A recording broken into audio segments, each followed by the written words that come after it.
This is Jason Verney's podcast. I am Jason Verney. Wow. 2 years. 2 years in Koreatown. It's the 2nd of May, as I record this, 2nd of May 2021. And 2 years ago, I moved to Koreatown, or as some people would refer to it, its proper name, New Malden. That is the town, that is the area I'm now living in. This was quite unexpected, believe it or not, considering, which was kind of ironic considering the fact that I've had a heavy interest in Korea for about a decade, and I now find myself living in that area, and I have done for 2 years.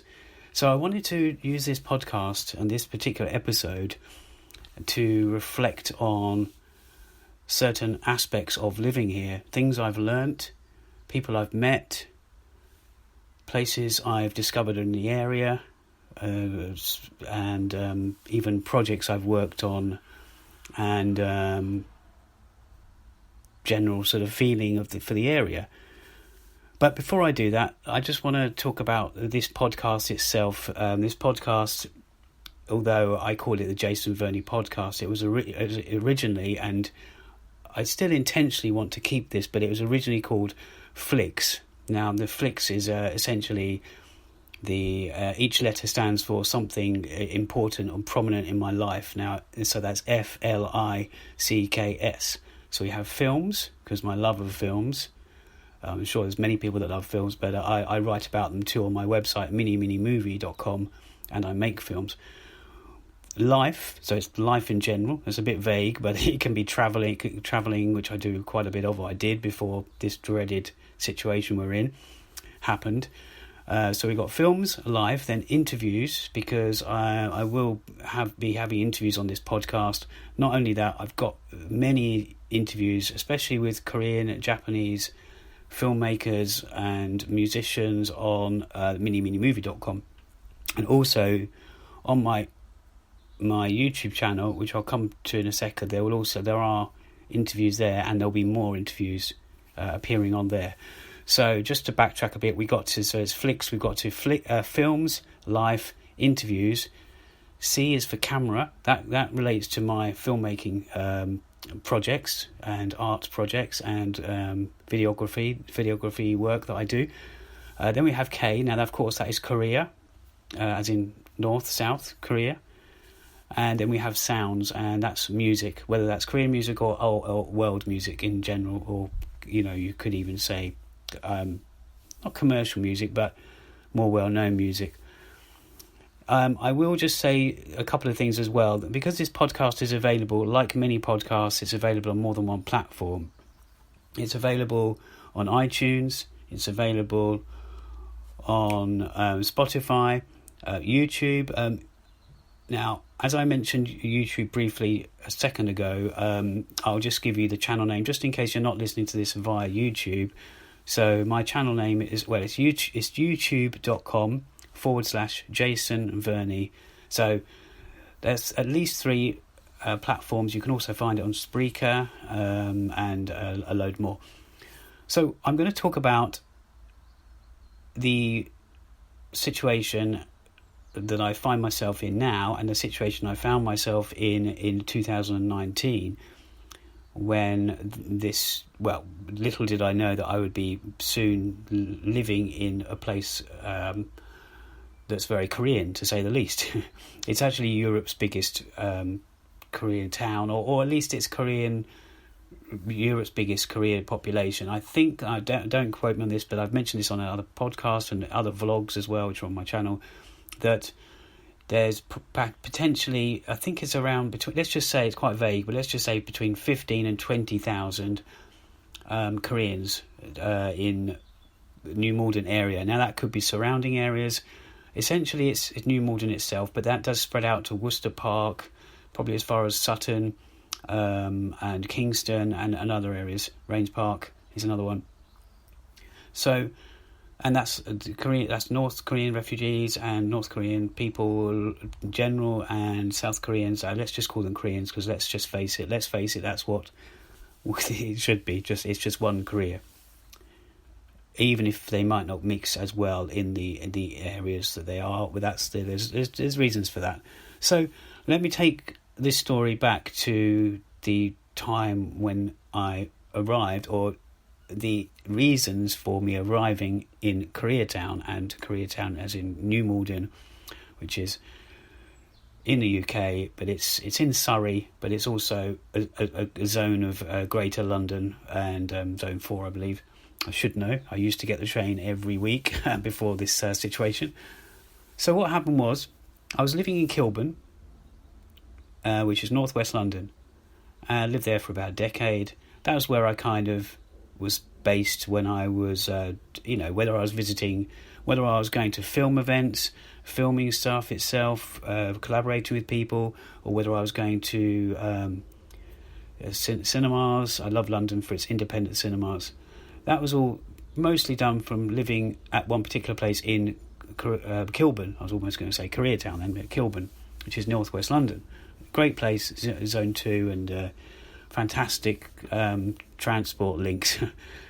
That's one thing I'd probably miss when we come out of this situation now. That's probably one thing I'd probably miss the most is the connections, but also just it's very central, it's very close to London. But we've all changed in the last several months, and my life has also changed in the last couple of years. So from Kilburn, I decided, I've touched on this in other videos, but I was already planning a big trip to Korea, but not only Korea, to Asia itself. And up to that point, I'd been to Korea 6 times, so this would have been my 7th trip. I'd also been to Thailand before, more times than I've been to Korea.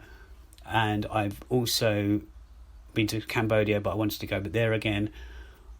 And I also touched down in Malaysia, which wasn't planned, but I planned on visiting other countries I hadn't been to before, and Malaysia, even though it's just a few days in Kuala Lumpur, it was that was the place I decided on while I was out in Asia. I think it's important just to cover what happened when I was in Asia. I'll do it as sort of speedily as I can. Considering this podcast will be a part 1 of a small series of myself being in Koreatown, being in New Malden for a couple of years, 2 years, as I say, to the day. As I record this, it's the 2nd of May. It's very important to mention, it's important for me anyway to tell you, it might not be as important for you, but the first country I went to on this giant 13-week trip in 2019, that's from January until the 2nd of May, so it was a big trip. And the first country I went to was India. And the reason I have to mention this is because, well, first of all, I spent 5 weeks there. It wasn't even going to be 5 weeks, but I was just feeling it, just feeling the Indian way of life. And I'd been there a decade before, and I'd worked out there. I used to work in, let's just say, finance, and I used to work in Canary Wharf, out of one of the places I used to work in London, and they sent me to India. So I worked there for almost 3 months back then, and I was meant to revisit there again. I didn't. For whatever reason, things got cancelled, and I could go into that in another time, another episode regarding that. But what happened in India on this particular trip, 2019, I did a 2-week Ayurveda, which, if you know about it, it combines yoga, meditation, very, very, very healthy food, massages, which are not comfortable massages. They're very they can be very painful. It wasn't a luxury place. It was a very sort of, I'm not going to say rough, but rough and ready, as in a very established Indian place in a very non-tourist area in a temple town in Kerala. Guruvayur is called, Guruvayur. And when I was there, while I did that, this was a let's just say this was a shock to the system in many ways, but a great feeling. It wasn't like it wasn't, although it might have been a bad feeling with the things that they do to you in the place. But there's a brilliant vibe. I just felt really good. Then I carried on. You had to abstain from certain food items and things that you do. You had to drink hot water every day. So I did that when I left that place. I went to Bangalore, which is a place I worked in 10 years before. I then went to Delhi, but to cut a long story short of the Indian aspect, this made me start thinking a lot about the sort of full-time it was just a part-time job I was doing alongside my filmmaking stuff and writing, my journalism stuff on Mini Movie. I did a lot of thinking, and I decided that there's no way I can go back to what I was doing, which was incidentally based in Kilburn, where I was living back in the UK. There's no way I could go back to doing that. Anyway, when I finished India, which I eventually became 5 weeks there because I was just having a great time with trains and the people and the atmosphere, I went to Thailand. That was the next place on the list. And while I was there, I decided to give that job up, messaged the boss, who was my friend as well, explained the situation. We chatted, and I had basically quit my job. But at the same time, I was having discussions around the same time with my friend who was living in New Malden, and she was a Buddhist monk. So she lived in a temple. In New Malden, there's a lot of churches. There's apparently 100 churches in this area, and some people say there's 100 Korean churches. So, but not only that, you've got a few Buddhist places, and one of them was where my friend had set up a temple, and she said that I could basically stay there when I came back to the UK. That was before I spoke of quitting my job, but I had spoken that I wanted to change my life. I wanted to change certain aspects. So with all this in mind, I basically quit. I quit that, and I was ready to make a change. So let's fast forward. So Thailand happened, Bangkok happened. It was, this was a very different trip to other ones I've been on. I was abstaining from alcohol, and all that stuff, and I was just being very sort of, I was even teaching myself to swim in the pool the place that I'd rented somewhere for a month, and it was outside of the main city of Bangkok, and it was perfect. I was getting myself just sort of, you could say, I hate to say finding myself. I don't want to say I found myself in Asia. I wasn't. I mean, I was already on that track anyway, but I was just a different person from what I was before, and I wanted to be more calm, less stressed, more focused. So that happened, and let's skip past the Thailand part of this. I travelled to Cambodia, a couple of weeks there. 6 days there, a few days in Malaysia, 3 or so, and I will touch on Malaysia another time. And then into South Korea. So I think it was less than 2 weeks this time. I've been there for 5 weeks before, but Korea this time, I didn't have enough time. Unfortunately, due to the plans I had, by the time I'd reached Korea, the Sewol, which I believe back then would have been the 5th anniversary. If anyone knows me well or have seen my social media, they'll know that I'm quite passionate about that tragedy, the Sewol ferry, and the situation. And I attend memorials. Myself and my friends, we're activists for it, and we've been. It's something that's touched us and we're very passionate about, and it's something that means a lot to me. One thing is, although I missed that time, obviously in Korea it's not a good time like it was. I mean, it's not a good feeling.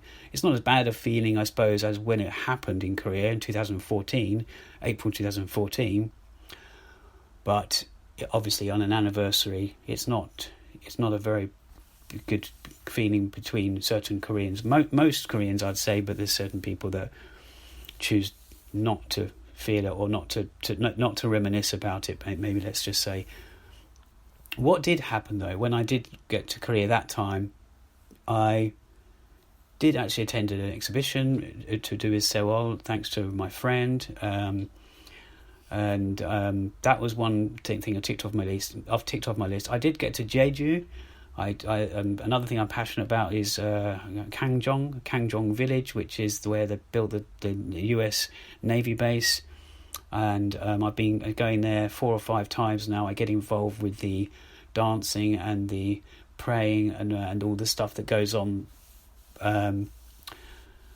at that area, because although the base is built, they're not going to stop. They're not going to stop. What's the word? Trying to prevent it, or trying to shut. You could say trying to shut it down. Whether that happened or not, it's probably too big to do that. But you can but try with these things. So that takes us to Korea. I'm going to skip past that bit in this particular episode and fast forward to May the 2nd.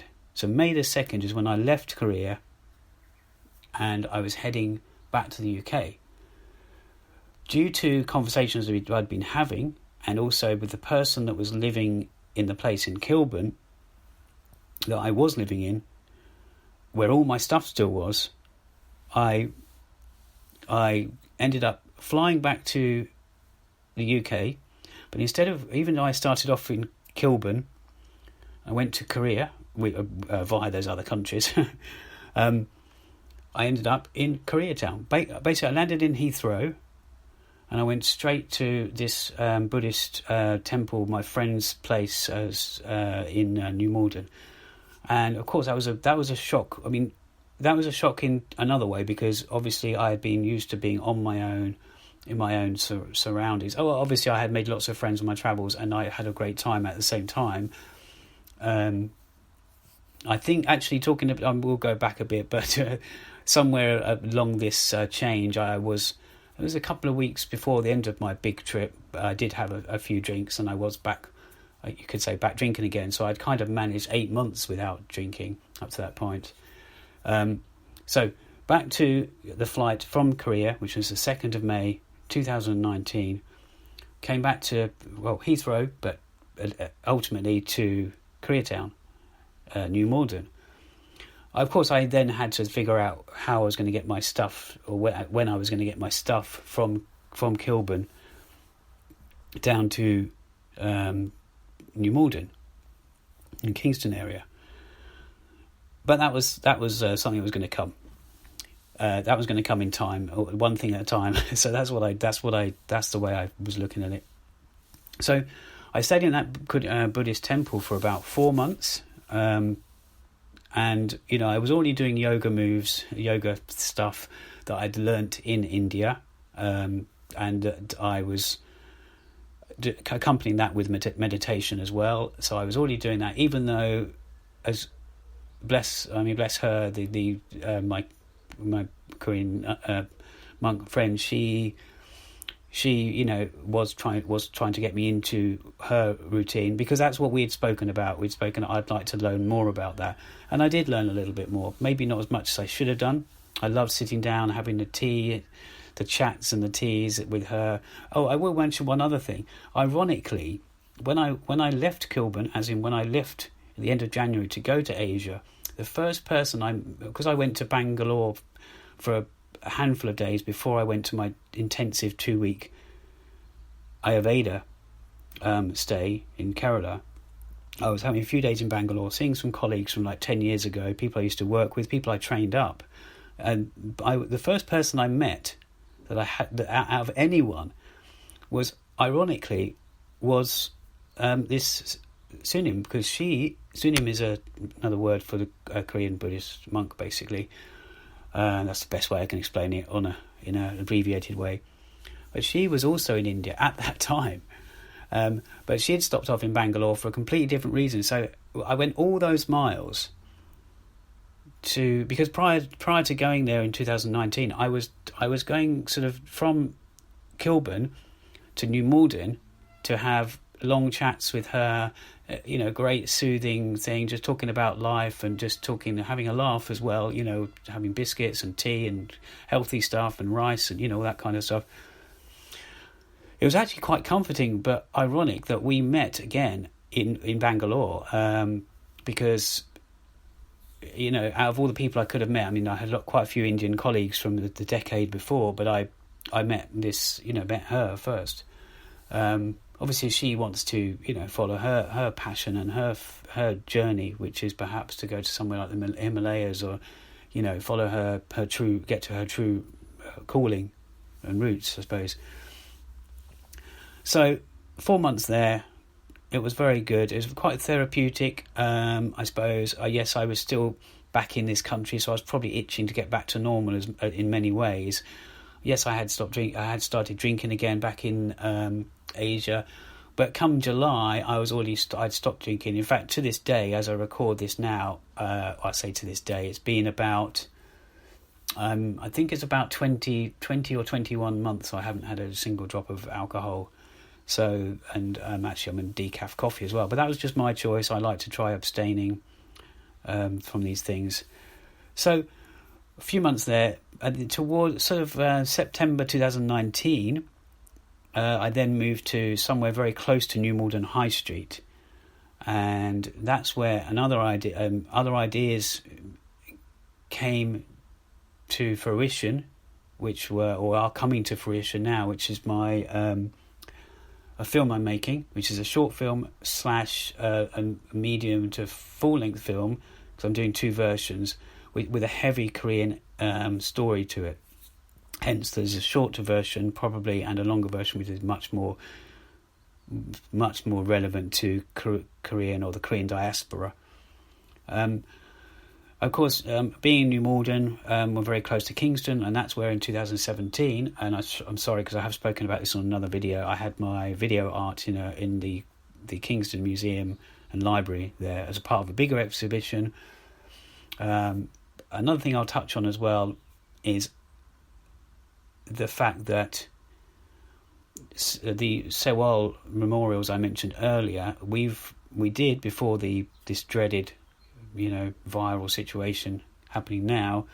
Before that happened, we'd already started to bring out one or two of our memorials. Originally, we used to call them protests for the Sewol victims and families from Trafalgar Square, where we used to do them monthly, every month, to a couple of times in New Malden High Street, and that was going down very well, because even though Koreans they in London, you get people who already know about it, people who don't know about it. Because we do it in Charing Trafalgar Square, we get so many people international, and many people don't know about this tragedy. Because it wasn't covered much in the BBC News in 2014, maybe a few days. In Korea, it was a complete there's so much controversy about what happened, but I mean, we were doing that. But in New Malden, it was interesting, because you've got the Korean diaspora here, many Koreans that have been here for years, that were, of course, they were aware, but they might not have not quite the same connection. But there was amazing how many were so willing, happy for us to be doing this in this area, because it was just funny that we had not in about 5 years, or at least 4.5, we'd never brought it down to there. I mean, it's easier to do it in Trafalgar Square because it's central and everyone can go, and it's not just people from London involved, and sometimes it's people that we know outside of London who come to join in. Anyway, that's quite a lot on talking about Sewol on this particular podcast. So I'm going to kind of cut it short in a second. It's already been 20 minutes or so, almost 25. So this is it. This is kind of a part 1 of my 2 years experience in Koreatown, New Malden. It's kind of you could say it's Kilburn to Koreatown via Korea, so KKK, or as the Koreans, as the young Koreans might say, KKK or KKK, which is a kind of laughing, a way to laugh, at least in written form. So that's it. I'm going to leave it there, and if you can, then it would be great if you could subscribe to, if you're listening to it on YouTube, or even if you're not, if you can find me youtube.com/Jason Verney. Also, comment if you like this, or you want to know more, or mention something I didn't actually cover. then that would be great. Or follow me on Spotify or iTunes, whichever is your choice. And I think that's it. I just hope everyone is staying safe, staying well, staying calm, staying productive in whichever way you can be, and just stay sane, because these are interesting times, to say the least. Many countries suffering worse than what the UK is suffering, how the UK is suffering and has been. And that's it. So just keep trying to smile, and I'll see you in the next episode. Thanks, guys. Thanks all. See ya.